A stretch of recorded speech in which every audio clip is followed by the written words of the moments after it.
Hi there, welcome to an important video on the Noah Presgrove case, focusing in on the black shorts, ranging from the condition that they were described in to how they were returned back and potential important evidence washed away and lost forever.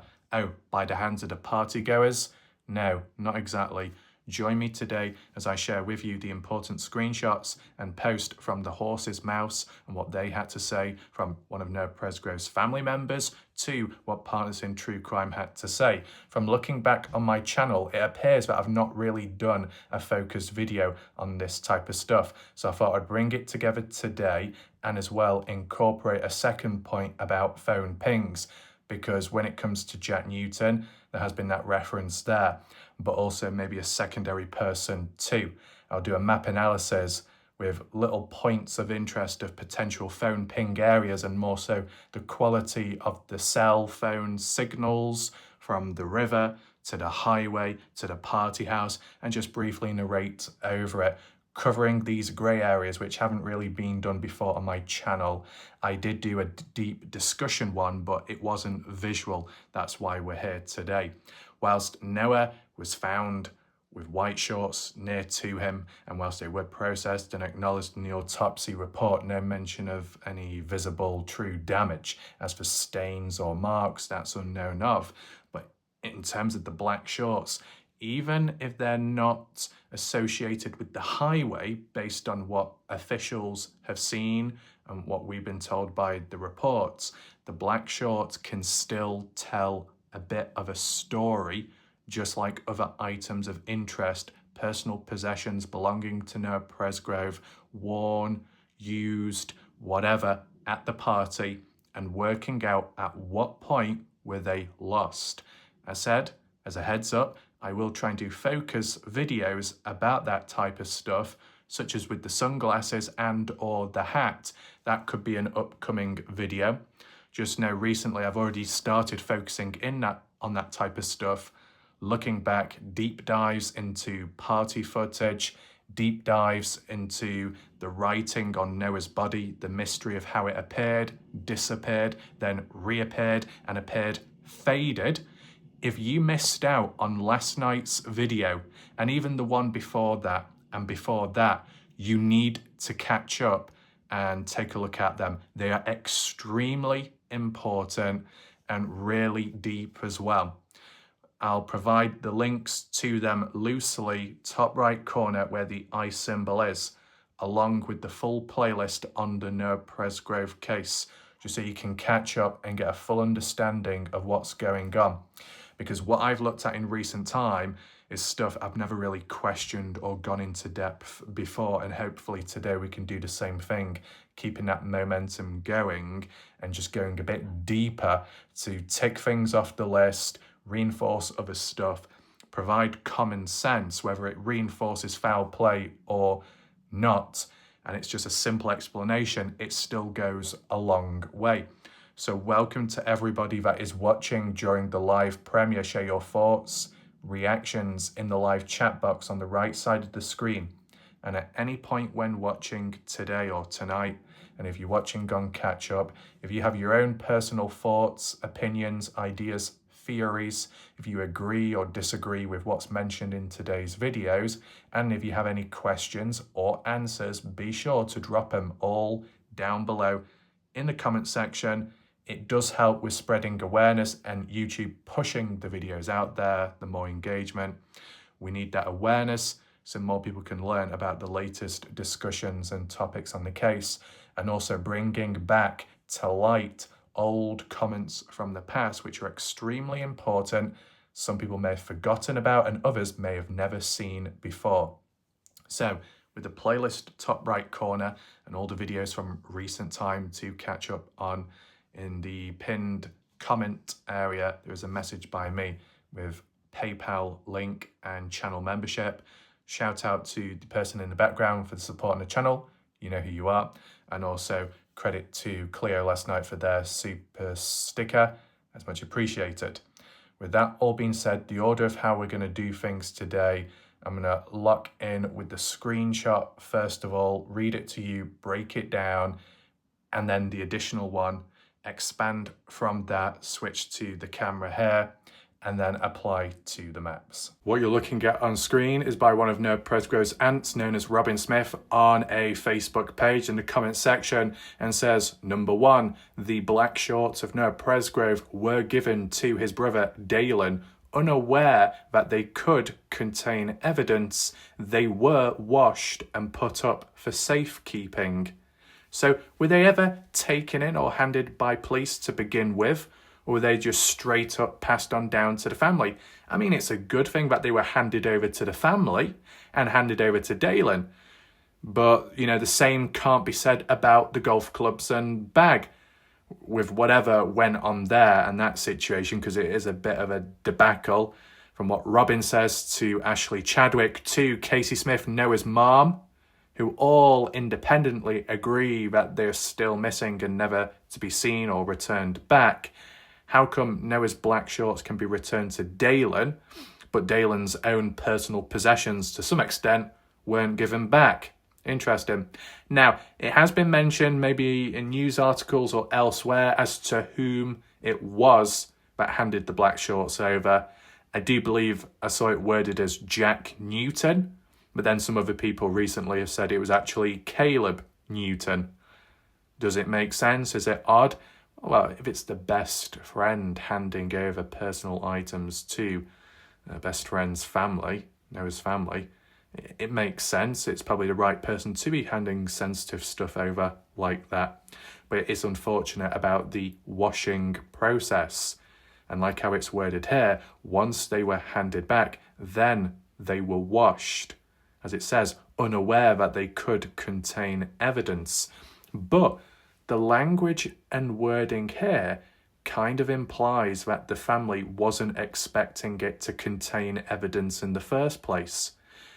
Like they weren't anticipating, even if they did see footage of Noah in black shorts at the party, they weren't anticipating for Noah to be wearing the black shorts during his death, based on how it's worded here. If they anticipated that evidence would be contained on the black shorts, then likely they would be pushing it like Caden and others, that Noah was wearing black shorts at the highway and not white ones. But then again, in fairness, if Noah's family members heard about the highway, the report of white shorts only and black shorts left behind at the house, for example, then maybe you wouldn't anticipate much on it. But how it's worded here is as if it's retrospective too. If we had known that it contained evidence at the time, we wouldn't have washed it. But would it matter anyway if the shorts were left at the house and Noah walked away with another pair of different shorts on? It makes it sound as if some of the family members are regretting what they did. But would it have made a difference if they hadn't washed them? So we'll get a bit more into that shortly. And number 2, the cell phone pings were told to us by an investigator, a private investigator. Was this the indirect mention to Kathy Bingham? Who knows? There was no elaboration as to who they belonged to. The phone pings, more than one. This was before the trucker found Noah. The trucker, as in, I believe, Tyler Hudman at 5:43, followed by shortly Tyler Hardy in the Ford F-150 pickup truck, both close to each other on the roadway, going in the same direction. So as for the elaboration of who they belonged to ever since, well, we've heard it mention one belonging to Jack Newton and then another one belonging to another person, which some people were guessing and claiming it could have been Carter Combs, possibly. Who knows? I mean, Carter Combs was a designated driver, so could be driving up and down, but for what reason and in that direction? Why picking or dropping people off? I guess it depends when she was dropping people off and at what time and direction specifically. Now, beside this, the condition of the shorts, as worded by Partners in True Crime, this is a little short clip which is uploaded and edited, and I'm only using the clip and the screenshot because it's got the transcript on top of it in the words roughly of what Robin Cindy was saying. Rob and Cindy said, yeah, because we saw the black shorts. Now, I know you may want the audio and the video, but I don't want to risk any false copyright claims, right? Got to protect myself. So, partners in true crime firsthand saw the black shorts. When and how? Did Robin Dalen allow partners in true crime to view them? I wonder. Now, at what point? So when seeing the black shorts, described as they were ripped and they were tattered. And it also mentioned about a cigarette burn mark, but that's not as deep that because it's been worded as no one's really smoking at the party unless it's with vapes, and that's not going to cause a burn hole. More likely the burn hole is historical and was in the past accidentally by maybe one of the family members, not that deep. But in terms of the shorts being tattered and ripped, it's quite a stark contrast to how they appeared at the party, at least. When we take a look at this particular photo, whilst yes, you got 1:50 in the morning or so, which is 45 minutes after this particular one of Caden Pressey's point of view, recording them on the front patio area, this was just a better angle of the black shorts themselves. At 1:50, Noah is supposedly still wearing the black shorts. After 1:50, well, who knows, because we don't really see any more publicly recorded video clips or photos to my memory and knowledge. But the whole purpose of the white shorts, which was mentioned at the highway and processed, the backstory behind that is when Noah Presgrove had his shower wash after the side-by-side rollover, I guess he didn't have any more spare shorts of his own, so he had to borrow Jack Newton's wrestling shorts, not as it's been worded in news articles and maybe other documents as basketball shorts. They were wrestling white shorts belonging to Jack. Noah borrowed, supposedly. But we're focusing in on the black shorts. What you see on screen are the ones which were handed to Dalen, just to keep hold of. And we're looking at the condition of them, because if you've got references to it being tattered and ripped, and yet, earlier on at the party, did they appear damaged in any way? Nope. But there was a phase where people on Facebook, on certain pages, were claiming that they were ripped and torn already. And that's where I've got the arrows pointing at, as people were suggesting, but some got it wrong. When analysing the black shorts, what can be highlighted is that on the bottom cheek area, and I know it's unfortunate, we're looking back at the bottom area once again, but for good reason, the condition of the shorts, it appears a bit dusty and dirty. At what point and how was that caused? By Noah laying on the patio area where it might have been a little bit dusty and dirty. Sitting about on the grass area, dry vegetation and dirt and dust, possibly. It's not like pure thick mud or skid marks like that. It's like a coating, a light coating of dirt and or dust. Not that deep. Whether it has any link or reference to Sunday going into Monday when Noah was supposedly wrestling Mikey Lair, depending where they were doing that, that's what could have led to some dirty discoloured shorts, possibly. And then the mark on the right, I believe, is a can in his pocket, and that's all it is, a pocket. Some people were claiming it was a tear mark, it's ripped, it's damaged, but it's not. So what would have caused damage to the black shorts, as what Partners in True Crime has suggested? I mean, Robin and Ashley's reaction to Robin Cindy talking about the condition of the shorts, it's not like the family contested or countered it much at all. And that's really interesting. So as it's mentioned here about the black shorts were given to his brother, unaware that they could contain evidence.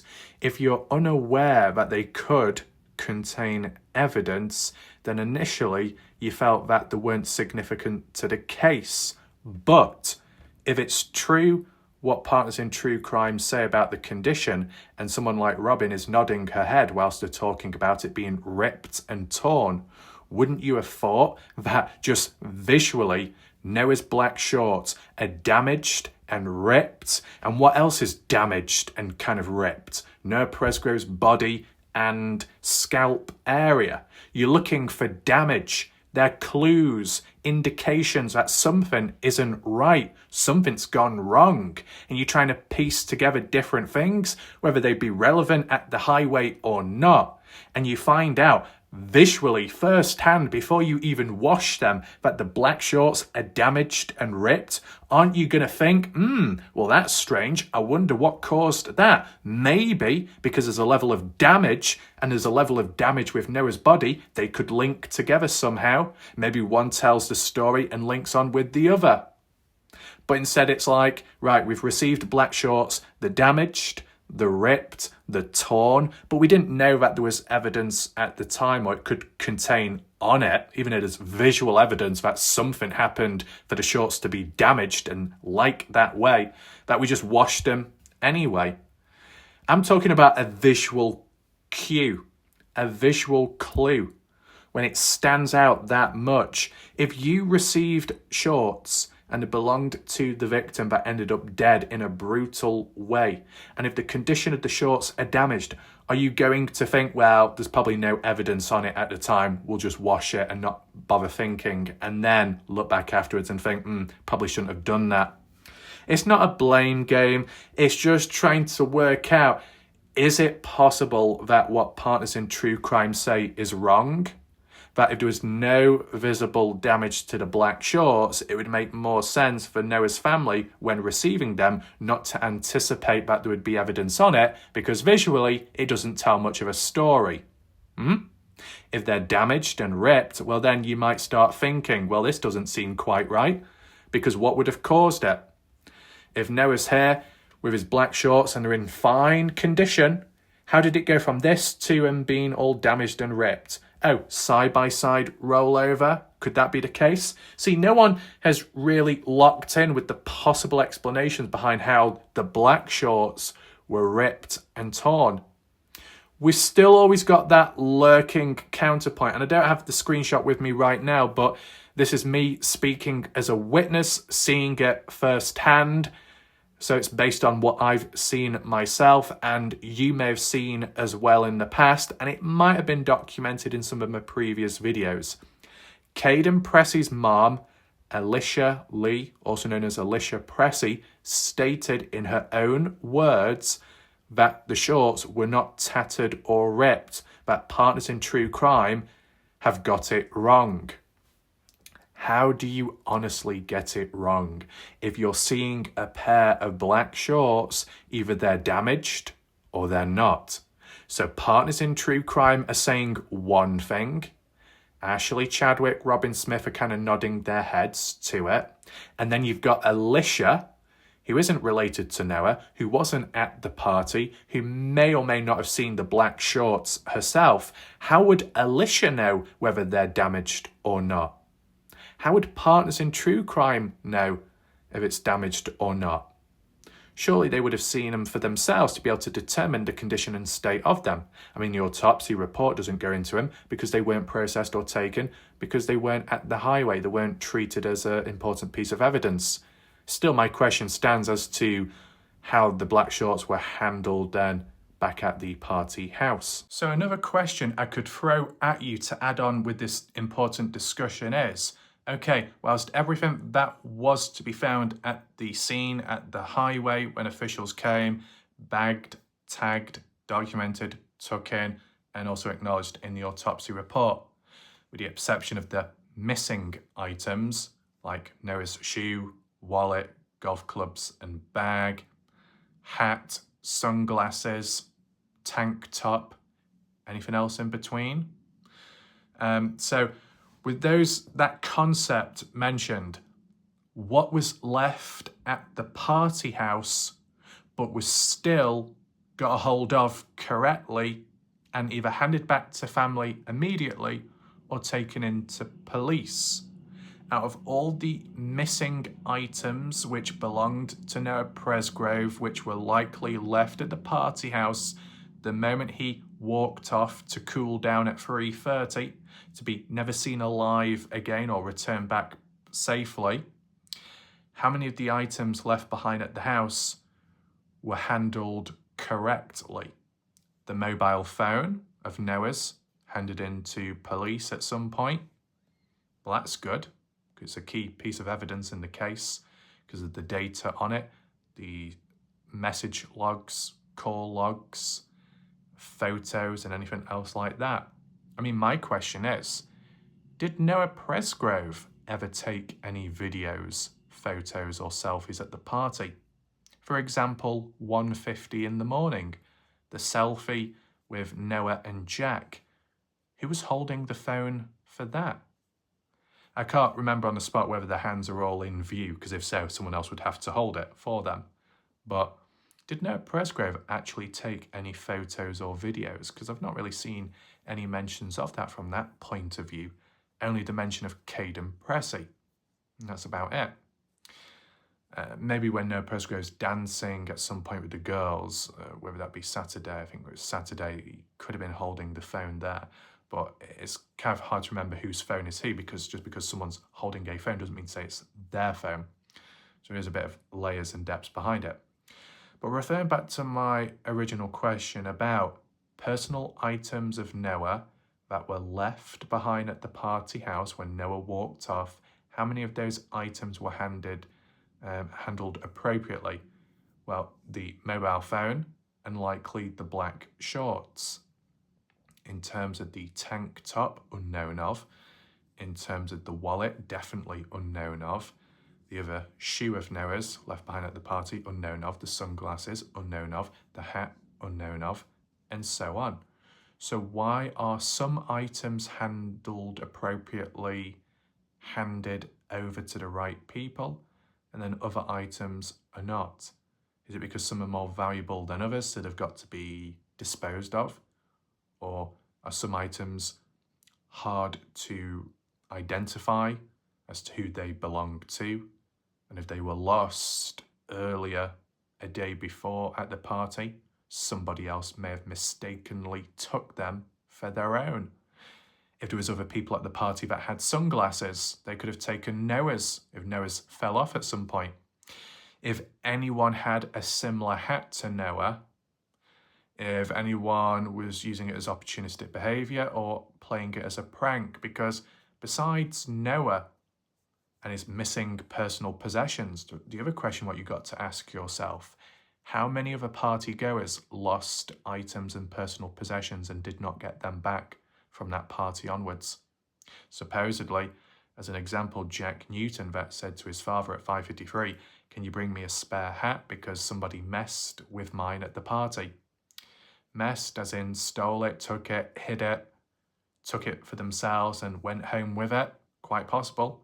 Maybe the same happened with some of Noah's items. You never know. But when it comes to the shorts, why did no one steal them? Why did no one try hiding them? Because they're too obvious? Because no one wants to be touching dirty shorts, and it's like, ooh, I don't want to be wearing somebody else's second-hand shorts, whether they're clean or not. I don't want to be wearing somebody else's. Well, some people might like that, but other people may, like more so with the phone, as valuable as it is because it can be traced and tracked, people may be thinking, well, we can't be touching that. We'll easily get in trouble. But something smaller, which can't be traced physically or digitally, maybe we can get away with that as a prank, a harmless prank, maybe. Some items which may have been taken or stolen or hidden as a prank, if in the possession of another partygoer, they may regret, they may be reluctant to hand stuff over if, when they hear the news of Noah's death and onwards, they may be thinking, well, we can't hand it back over. And if it is deemed or labelled as missing officially, which I don't think it has been officially labelled as missing items, correct me if I'm wrong, okay, the talk about the highway and what was present there, the chain, which can be described and interpreted as a full piece but just broken up, teeth as well, all of them present, supposedly, and mismatched shoes, but no clear mention of, and we, the police, are still looking for Noah's wallet, other shoe, hat, sunglasses, golf clubs bag, and all of that. Might have been a brief mention of the phone, trying to get a hold of that, but if items aren't officially declared as missing and in need of being found, then maybe people feel like they don't need to return them back. And in other ways, depending on how the case is being handled at a certain point, people may think, oh shit, well, we can't hand the items back over now, because if we do, it could make us look suspicious, and then the blame could be pointed at us. How can I compare it? When you do a certain action, then you regret it later because you get more than what you bargained for. But you try returning something back. Now, even though it was just a prank then, it now makes you look suspicious. The questions are then directed at you. What are you doing with that victim's item? Do you know something other people don't? Why did you take it? Why did it take so long to return it back? It just adds unnecessary questions and, well, relevant questions, of course, but unnecessary issues for another person that could be innocent. It might add in a level and a layer of silence to some extent in regard to some items. I know we're focusing on the black shorts today, but it's just another suggestion to throw out there. So you let me know what you think below or in the chat right now. But the black shorts, Alicia says they weren't damaged. Did Alicia actually see them herself? I wonder. And Partners in True Crime said they were damaged. Noah's family doesn't really seem to acknowledge it or go on about it that much. All they mention is that the shorts were washed when they were returned. And I don't know, it might be different for everyone. I'd be thinking, would some people not wash them because it would still have the remaining scent of the person? So to remind yourself of a loved one, to remind you of somebody else who you're close to, you might want to keep a hold of that scent so you can keep it close to you. So you can hug, you can hold the clothing and inhale it and smell and remember that person as like a strong sensory memory. And maybe other people find that too much and just want to clean it and then not preserve it, but just keep a hold of it as a personal, important, valuable item, right?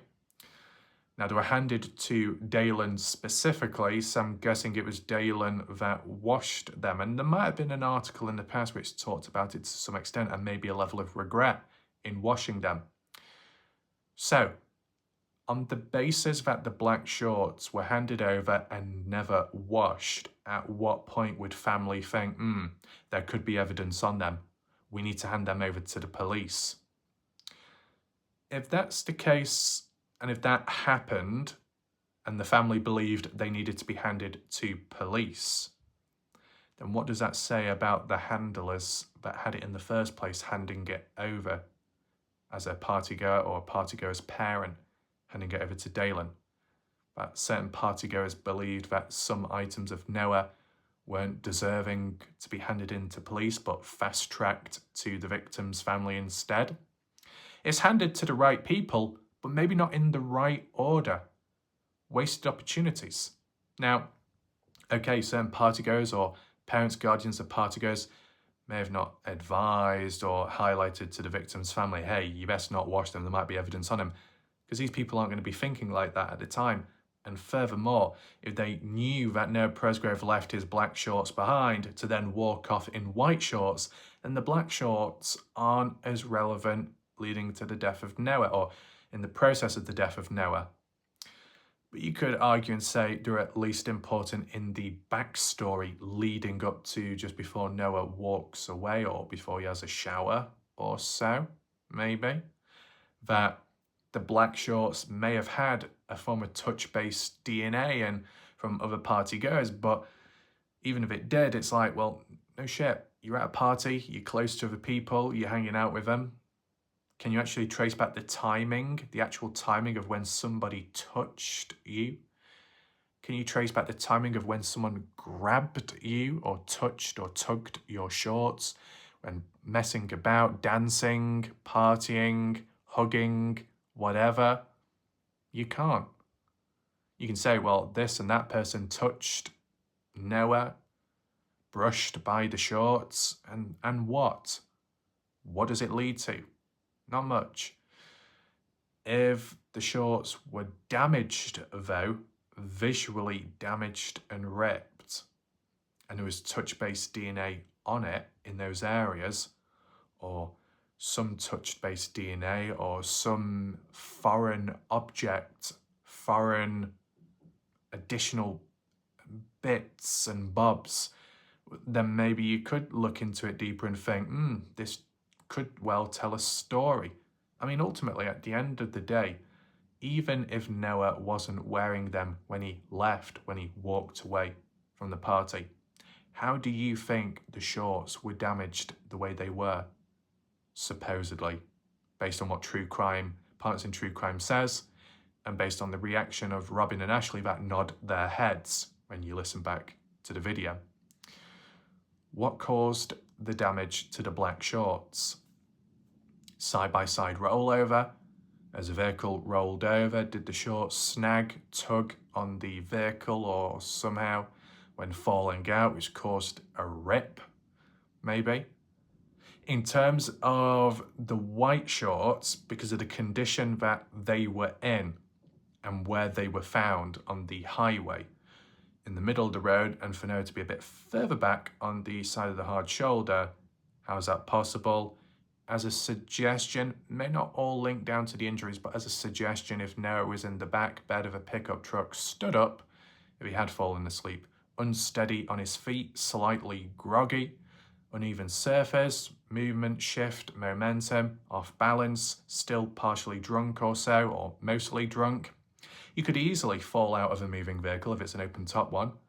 Noah may have fallen out, but in doing so, whether it be an aerial, whether it be an object in the back or on the side of the vehicle, which caught on the pocket of the white shorts, or something tugged.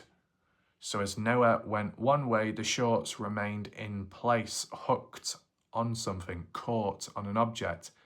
So Noah just slipped out of the shorts and hit the road and bounced and collected at the hard shoulder and stopped. And then because the shorts were now loose, blowing in the wind, because of the movement and speed, enough gust blew the white shorts off the vehicle, whatever they were hooked onto, disconnected, blew into the air slightly, and then descended upon the ground and landed as they were. And if Noah was able to slip out of the shorts pretty easily, the easier it is to slip out of clothing, the less damage is likely done. But if there is tension, resistance, if material, whatever type of material it may be, if it catches or snags on a sharp object, a hook, something that could easily attach or clip, that if it pulls, if it tugs, it could rip, it could tear, and there's visible damage. All comes down to the resistance factors, and based off the white shorts, it seems like Noah pretty much slipped out of them. But in terms of the black shorts, wasn't the same case, and the black shorts you'd think would be better fitting on Noah, a more appropriate fitting, just because of his. And borrowing somebody else's, there could be extra tight, there could be a bit too tight. That's what happens. Or there could be a bit too loose. It depends on the body, the shape, and the build of Jack compared to Noah Presgrove.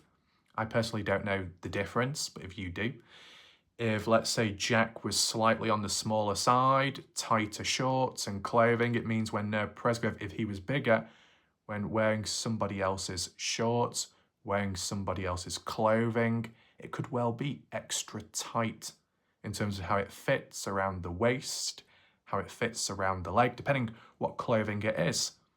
The tighter it is, the more resistance when it comes to pulling them off, pulling them down. And if it was to catch on a moving vehicle, you think there'd be a bit more resistance, meaning a higher chance of a damage, a tear, a rip, but didn't seem to be the case. Maybe there's exceptions. Maybe they're a bit more loose. The style of them, wrestling shorts compared to the shorts that Noah were wearing. What's tighter, what's more fitting? Wrestling shorts or the black shorts of Noah? I would think the wrestling shorts because of the style of them and what they're used for. Just my opinion personally. Anyway, returning back to the black shorts, you let me know, drop a comment below as to what you think caused them to be ripped and torn. And that's only if that really is the truth. If it's not the truth, I'm surprised Noah's family members didn't contest it in the Parts in True Crime interview and say, well, actually, they weren't in that state. They were okay, actually. I just find it interesting how if you received shorts and if there are damaged or ripped and you think, well, we're going to wash them anyway, you know, damage to Noah's body just happens, we've got damage to Noah's personal possessions, but we're going to look past that and just wash them. It's not a blame game, it's just trying to work out the reasoning behind it when you receive it for the first time, what's going on in the mind. And let's say if they weren't washed and it was deemed as there could be evidence on them, within them, hand them into police, where would we be now if the shorts were handed in and processed, the black ones? Would we be any closer to the truth? Would it have any different effect on Caden Pressey's credibility? You let me know your thoughts down below. Would it lead to any new leads, any arrest, or would we still be in the same position as where we are now, and then the black shorts may have been dismissed and then handed back to the family, and then that's it for that? Who knows?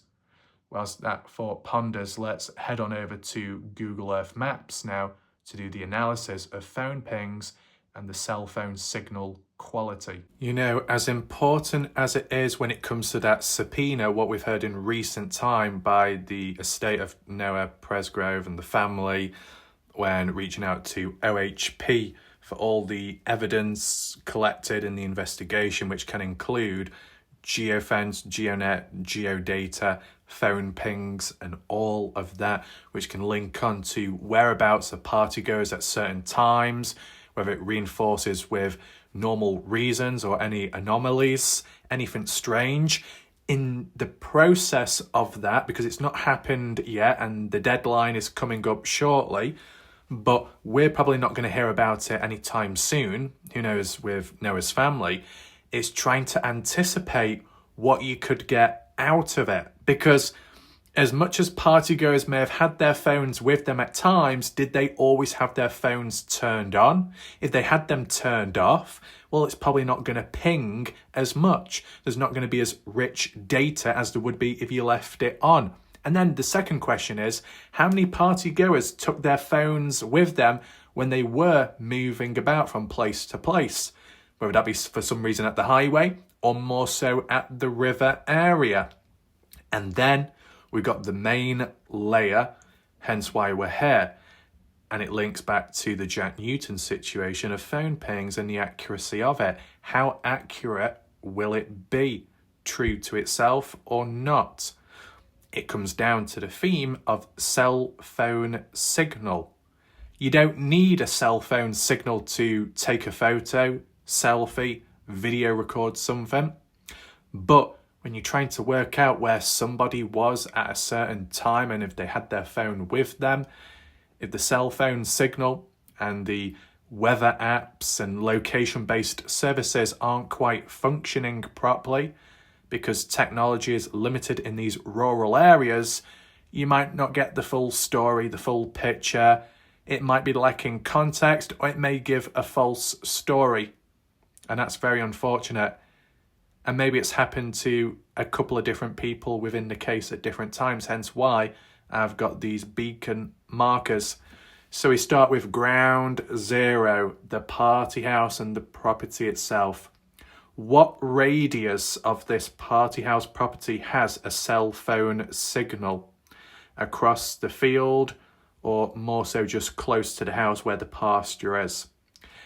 I'm guessing they've got a Wi-Fi box. It might just be me assuming, and I don't know how it works in other countries, Wi-Fi boxes and stuff. In the UK, you get Wi-Fi boxes. They're not always functional. You can be in your house. You can have a cell phone, a mobile phone signal. Even that can be incompetent. Technology can still fail. Even when you're not in a rural area and you're in a more urban, suburban area. that Wi-Fi boxes can let you down, and it's disappointing. If you're in a rural area, the strain of it could be harder. You got the pasture, you got the front garden area, and inside of the house. How far out can you go walking northeast, southwest until the phone signal ends up going completely? Is there a certain distance or radius that could be worked out? It doesn't matter too much to Noah because when Noah walked away, he left his phone behind, so we can't really measure that. But if anybody left just after Noah Presgrove left, for whatever reason, check their phone pings, if that was even possible, and how far out until it stopped or disappeared. So, the additional factor to take in mind why the cell phone signal and pings like that can be somewhat accurate here because it's closer to technology, and it's also linked on with events, I guess, with like Brealey and Georgia getting picked up. Can't remember exactly who it was. It might have been Brealey or another person that called a sister or two, and that's why 2 or 3 ended up coming down. I believe it was only 2. The third sister didn't come down but spoke about it on Facebook, I believe, from the language and wording. What I'm getting at is a form of contact communication was made at the party house by the hands of certain partygoers when reaching out to other people for a lift back home, and it was successful. Okay, the previous point made where Noah called his father Victor from the party house, but that turned out to be a big flat out rumour, which some people could have done it as a lie. For what gain exactly? To make Victor look bad? To make Noah look desperate to push a certain agenda? Who knows? But Victor Presgrove, in his own words, responded back with, Noah never called or reached out to me, so I wouldn't have known. There we go. Was there any other communication contact made at the party house? Did any other party goers phone their parents, their friends, girlfriends, boyfriends who may have not been present at the party, were further or far elsewhere? And those that were present at the house just wanted to reach out and communicate. Other people may not rely on cell phone signal directly. See, if you got Wi-Fi, or more so 4G, but more so Wi-Fi, if like the signal in some way goes down, you can't make phone calls and you might not be able to send text messages, SMS, but as long as you got internet connection, you can send messages through online apps which only require internet connection, and that's all. As for making calls, well, maybe through Facebook, not possible, a signal may still be required. But then some other apps like Instagram, I think there is an exception because it's not like a phone call directly through phone numbers. It's something on the sideline, and like Discord as well, possibly. I said there might be some exceptions. With that being mentioned, when looking further out, where are the main issues at hand, in what order exactly? Well, we'll look at them a bit later. More so in recent time with the event mentioned by BBC, who's also talked about it in the past, but specifically the wording of heading down to the river over the weekend, not almost every day at some point in the day, morning, afternoon, night, going back multiple times to the river, playing in the water. I said last night's video also can link on to the writing on Noah's body being washed away, and not just by a simple shower as Lisa suggested before my live premiere even started. There's depths, there's layers and levels to it, okay? So beside that part, the factor, what BBC mentioned was supposedly there is no cell phone signal down there. Doesn't matter. In terms of video footage and photos, it could still be taken even without a cell phone signal. But if you was to make a call, let's just say, if by example, and what we'll do, let's just find somewhere nearby to narrate over it, like there. Not the best, I know. It's just whilst I'm talking, so you've got something better to look at. I don't think this is directly Red River, but it leads on to Red River further on down, okay? This is like a little river stream, but it's the closest I can get to it, okay? Just know that. So further on, you got Red River. And if they're playing in the river, what's the quality of the water like? Is it clean water? Is it very dirty? Because this, for example, looks very muddy and murky. Do you really want to be playing in that? Maybe there's exceptions. Maybe different time of the season. I heard it's been mentioned that there is a form of salt water in the water. That could possibly speed up possible erosion of writing on Noah's body, but we're not really here for that. If you've got a bad cell phone signal and if you're playing in water, if somebody hurt themselves or for some reason was drowning, can you call for help? Can you make a call to police, a call to the fire service, local volunteer firefighters? Can you make a call to the paramedics, an ambulance? No. You'd have to walk away, run off into the woodland or drive off and get close to finding a signal, hold your phone high up, and then eventually make a call. It takes time. And if someone's in danger, they probably don't have time. So when there's limitations like that, a life or death situation, when someone is in danger, in trouble, needs help, can you make a call easily when you're down at Red River? From the looks of it, no. Did anything happen down there in order for a call to be made? Maybe, maybe not. We don't know.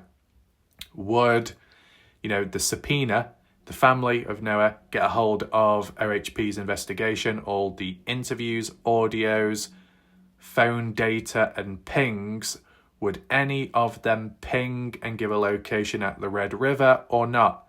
If there's no cell phone signal whatsoever from what BBC suggests, well then you might not get much from that, which is disappointing because it's an area of interest, right? Because we focus so much in on the party house property and the highway. Like we finally get to look at a different place for once and there's not much to get from it. That's unfortunate, more so this bit, as I said, but there's no street view, unfortunately.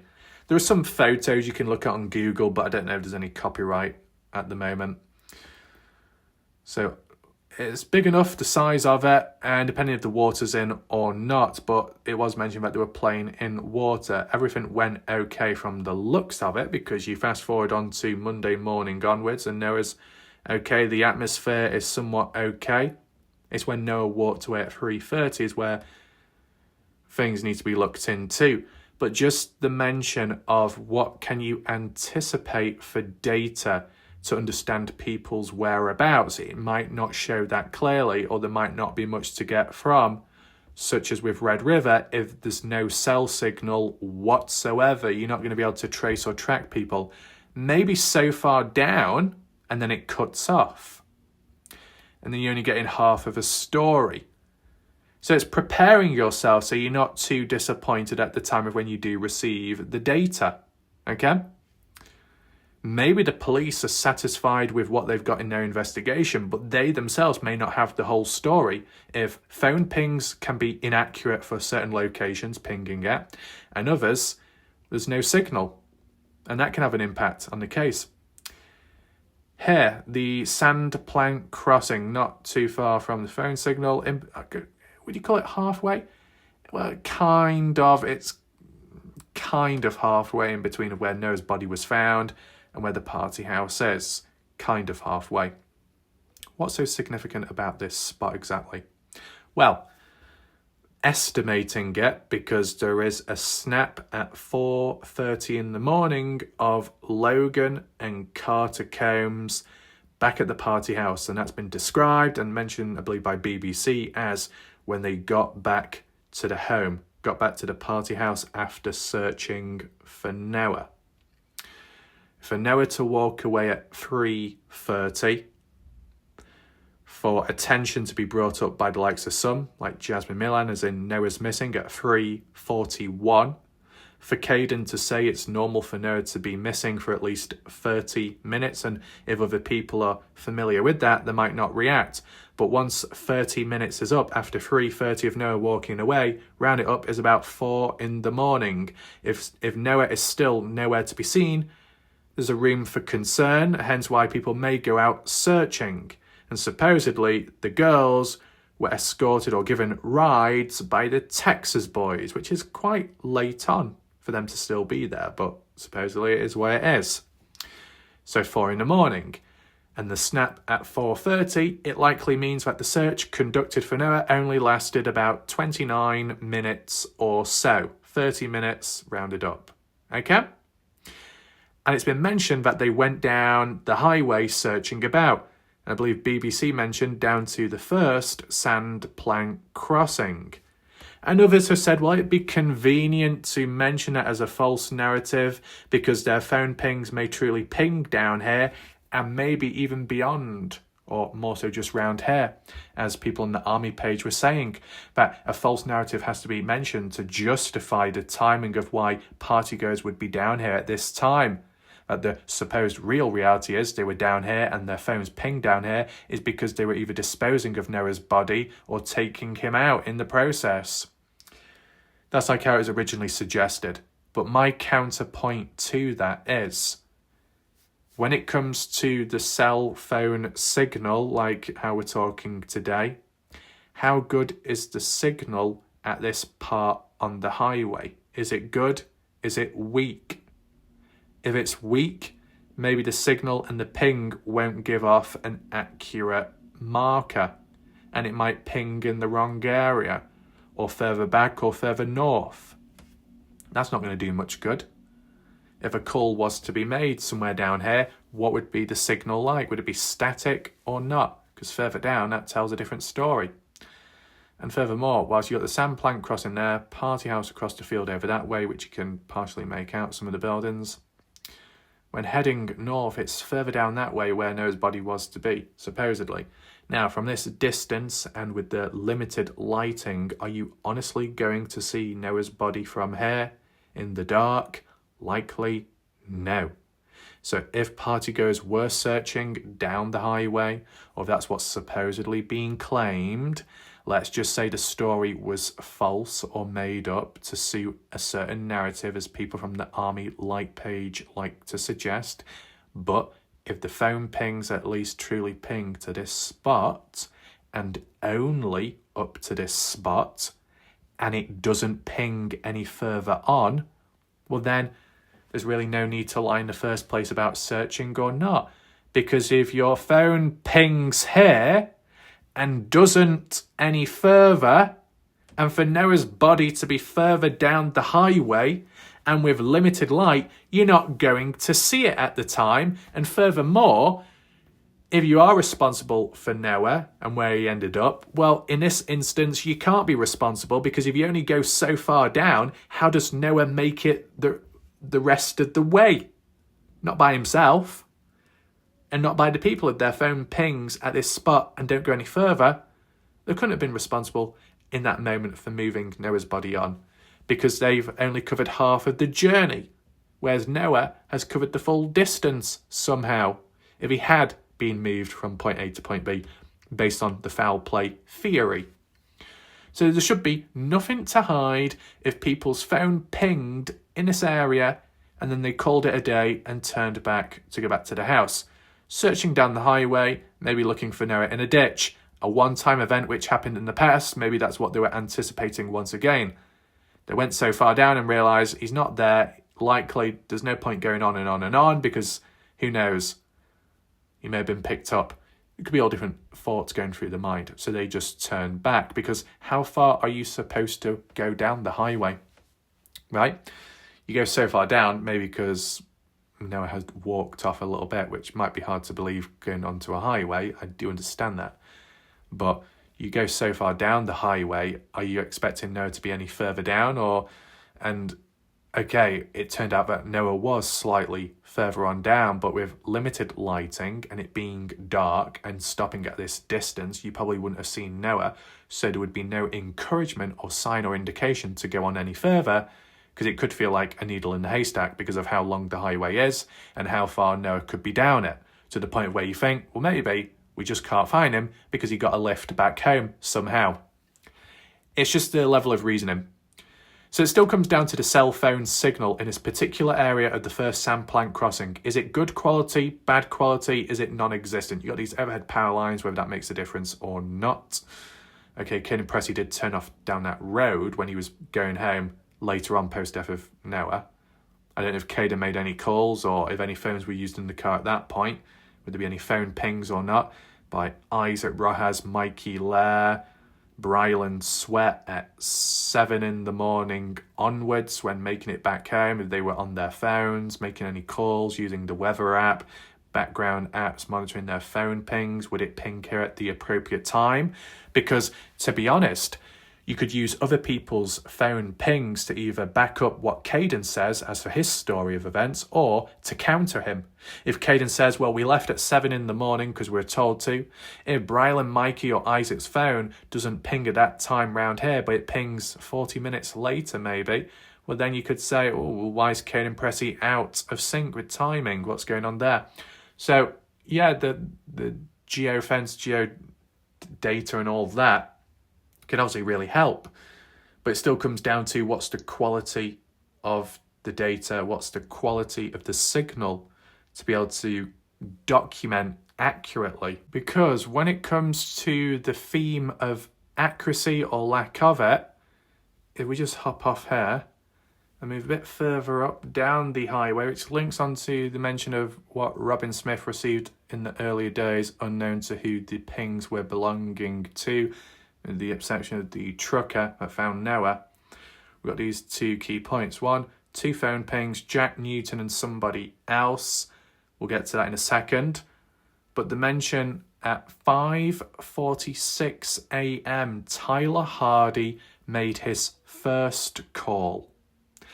The first person to make a call was Tyler Hudman, the trucker, which Robin Smith referred to, but very vaguely. That was at 5:43 a.m. 5:43, Tyler Hudman, trucker, semi-truck, made a call to police dispatch. 5:46, Tyler Hardy, in his Ford F-150 pickup truck, behind Tyler Hudman's semi-truck, a bit further down the pecking order, because it was a convoy of other cars, general public, I'm guessing. Tyler Hardy made his first call at 5:46. It was static. It didn't go through properly. Wasn't able to connect to the caller, to the dispatch, because likely of a bad signal. Bad cell phone signal can also impact possible phone pings too. When you're trying to accurately map out where somebody was at some point when they were making a call or using a phone, and if you need it and rely on it and it's not accurate, well then what are you going to do? Maybe there are exceptions and there's other means of getting accurate data, and that's a good thing, but just on the surface level, with my knowledge, it just seems a little bit limited, right? Tyler Hardy made his second call, the successful one, at 5:53. Okay, so some people say, well, 5:53 is ironic or coincidental because at 5:53, Jack Newton, who was at the party house, was just happened to be texting his father, about the fishing trip and rearranging the meeting point at the Warwick boating like ramp and bringing of a hat because someone's messed with his. So interesting how at a certain time, key time frame, another event is taking place at the same time and moment. So with that bad signal, basing it off Jack Newton's situation and what Robin was getting at, 2 phone pings. One turned out to be Jack Newton. How do we know? Well, Jack Newton was supposedly the only one to take a polygraph test. The influence of the polygraph test, as mentioned by police, supposedly, not that police told us, but it's what Jack Newton told someone in Facebook Messenger, and then that was released public as a screenshot. Jack said took a polygraph, advised to or suggested, because it links back to the phone ping inaccurately the phone pinging in the area zone of where Noah Presgrove's body was found at. And of course, that's going to lead to some serious questions. Why is your phone pinging at the spot where Noah's body was found dead at? Were you there at the time? Did you see something, which others didn't? Do you know of something? Are you responsible? And Jack did the polygraph, passed it, even though Kathy Bingham is the one to say it was inconclusive. But from what everyone else has said, and I believe even Robin Smith, that Jack Newton passed the polygraph test. Or at least that's how it was mentioned in the past. And Jack on the Facebook Messenger said, well, I was doing a polygraph test because police were speaking to me and said that likely the reason as to why Jack's phone pinged at the area of where Noah's body was to be found at was because it was an inaccurate ping, down to a bad signal. That a temporary disruption in cell phone signals can lead to interference, interruption, and inaccurately pings a person's phone or whereabout in a wrong area, and they were nowhere near there, or they were further back. So where was Jack Newton, and at what time, to be using his phone to have a bad signal and for it to ping inaccurately along the highway, and specifically where Noah's body was to be found at? What was Jack Newton doing, right? If the signal is perfectly fine at the party house, well, then likely it wouldn't have occurred there. If it was somewhere further down south of the highway where there can be bad signals or jumps and spikes, and then it inaccurately pinged further north, that's unfortunate, but it would still beg the question as to what was Jack Newton doing at that moment, right? What was he doing along the highway? If he was, could he have been in the field?